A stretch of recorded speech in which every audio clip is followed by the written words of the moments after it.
Okay, so it's take your wife to work day to day. Yay, here we go. Quick stop for petrol before we get going properly.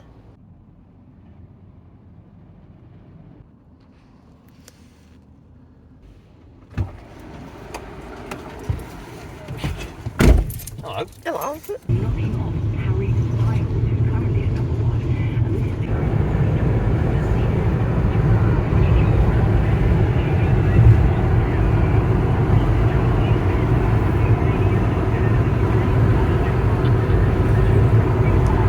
Right, bit of a different video for you today. You've come to work with me. So, what we're going to do is a habitation check on this Bailey motorhome. I know some of you have got vans and you'll have this done every year, so I thought it'd be handy just to show you what you get for your money. Good morning, my name's Chris and I'm the engineer that's carrying out the service on your motorhome today. Just look around it, there's nothing obvious that's jumping out at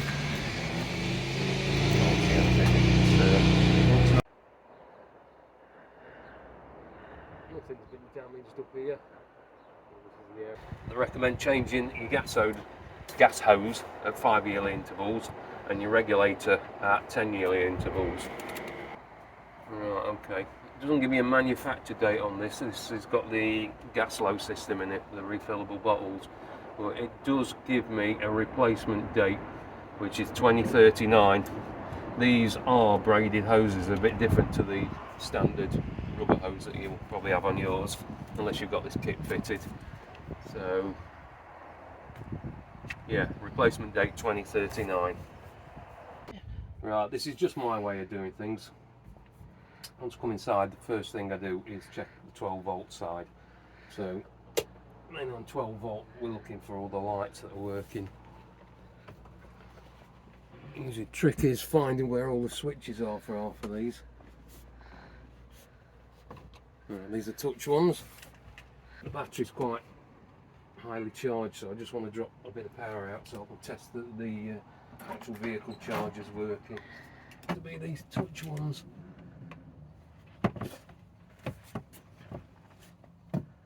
Right, next thing I check is the battery. Once you've found it, which is underneath the floor on these, you'll see I've got battery voltage there of 12.5 volts. This is what they call the idle voltage. So this is with the charger switched off and without the engine running. So what I'm then going to do is fire the engine up, check that it's charging from the alternator, switch that off, plug the hookup lead in and make sure the mains charger's working. So we'll do that now. So there we are with the engine running. We can see that the alternator's kicking some power into it. We've gone from 12.5 volts to 13.7. So we're checking the flames on these and make sure none of the jets are blocked. It's a nice blue colour. Now here's a simple one you can check yourselves at home. These have what's called a flame failure device, which means that should one of these blow out, then it will shut the gas off. Now to check them, have your rings on and turn them all off and then listen. Within a minute you should hear 3 clicks. 1, 2, 3. So that's your 3 flame failure devices operating. Now we'll just do the same again with the oven and the grill if it's got one. Right, next thing on gas is the fridge. So I've just got this cover off on the outside. It's not something we normally do, but you can see that the gas has lit for the fridge. I know another trick is just to put your ear to this corner and have a listen, and then you can hear that it's going. I just thought I'd take this off so you can actually see what's in here. There you go, not much to it. Right, I'm going to test the heating and the boiler. Before I switch the boiler on, I'll make sure that the boiler is full of water.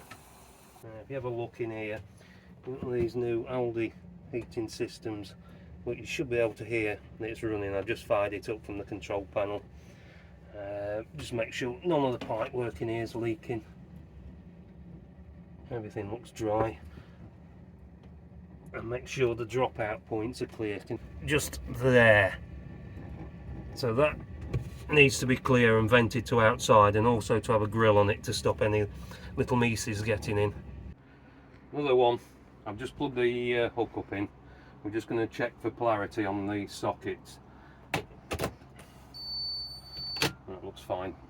You can buy these pretty cheaply. They're quite handy, especially if you're going abroad, because I've heard on some of the French sites the hook up to the hook up to the pole can be wired the wrong way around. So I think you can pick these up for about a tenner. It's worth just carrying one, and then when you hook up, just plug it in and it will light up green to tell you that the polarity is correct. Right, we're just going to check the appliances are now working on 240. This is just a simple amps clamp. You can get them from Machine Mart or anywhere like that. Although if any of you watched Life Beyond Bricks' last video, John's made a little box from a cheap meter from Amazon, so I might have a go at making one of them. So, right, at the moment there's just a little bit of charge going in, which is coming from your mains charger. Right, so I've got an electric ring on there, so we'll check that that's working. So, turned it on, and if you look at the meter, you can see it's just drawn an amp, and if I keep going into the higher and higher settings, and the other test is to put your hand on it and see if it's getting warm. Yeah. So we're going to do the same with the boiler. So we're currently off on electric, so let's go on to 1 kilowatt. And as we can see, that's just pulled 5 amps now. As I keep increasing that, 2 kilowatts. There we go. We've got jumped to nearly 10. How high does this go? 3 kilowatts. 14. I think that's as far as it goes. And there you go, back off. Right, I'm just going to check that the RCD actually works.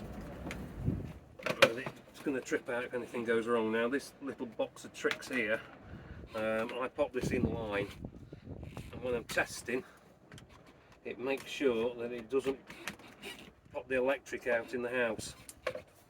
Because I'm sure I'll be really popular if somebody's just spent 2 hours on the computer and I've just tripped the electric out before they've saved anything. So this just prevents that happening. So this is an RCD tester. So with a box of tricks in line, I'm just going to plug it into a convenience socket, turn it on, hit the test button. It will run through 2 tests which don't trip.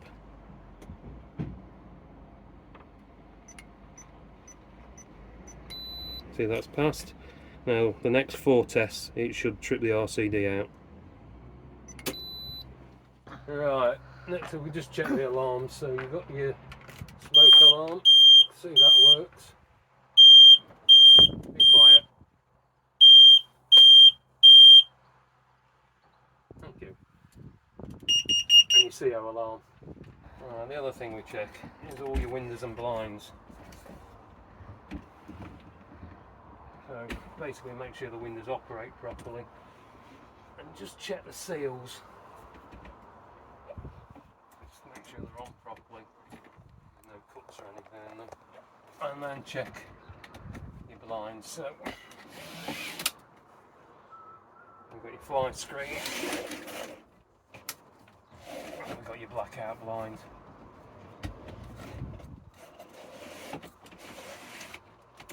Right, I'm going to do my damp test now. So this is a non-invasive damp meter.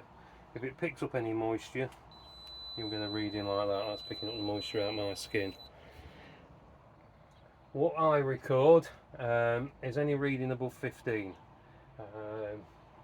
Something this new, probably won't get much.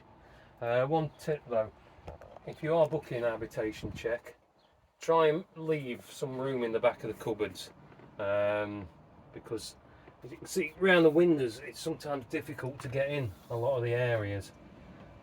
Well, if you've got the back of the cupboards, you can get in and find out if there's any damp in that panel. Let's try and find somewhere to get you, show you kind of. Let's go up on the ceiling. Let me turn it round so you can see it. Go that way. As you can see, I've got nothing at all. Now the bits that I do especially concentrate on is around things like the skylight and around your windows. Any area where something's bonded to the van or sealed into it, where a hole's been cut in, that's the areas that are most likely to leak. Let me just try around this window here. I was hoping I'd get some kind of a reading, but the material in this looks like it's coated in a plastic. I had one yesterday that was showing up a reading, but it was very localised in one small spot. And what these will pick up is if there's a metal beam or a cable running behind. You just got to interpret what they say, because you know, you might get a reading and it's not actually damp. So there is some common sense involved in using one of these. Older vehicles will get a bit of a moisture reading, especially if they've been stood over winter. Again, we're struggling on this. A lot of the time, if you do get sort of 15, 20,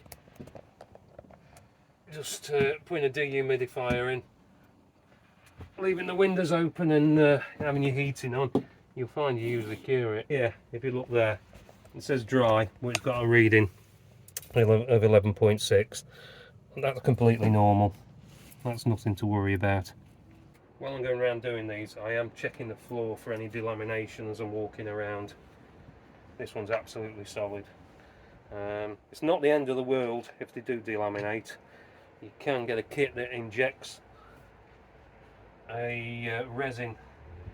You drill lots of little holes and inject the resin in, and then it sets and it firms it all back up for you. So if you have got a spongy floor, it's not the end of the world. Okay. Right, I'm just checking that the mains electric is earthed. So I check it in two places. I check it on the gas pipe and I check it on the vehicle earth as well. So, simple multimeter set to resistance. Go from the earth plug to the gas pipe. There we go. 0.1. 0.0. So, yeah, we're earthed properly to the gas pipe. Just check earth now to the vehicle chassis.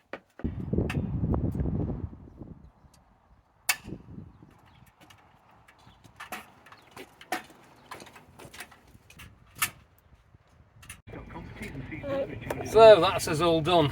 So we've not recorded everything because one of these can take us up to 3 hours. So I didn't want to show you opening every window, every blind, but it gives you a rough idea of what actually goes on behind the scenes at having a habitation check done. I mean, a lot of you will probably have to have them done anyway for warranty purposes, but for those that do your own maintenance and, you know, check things over yourself, this might give you a bit of an idea of what you need to be looking for. Right, we'll catch you on the next one.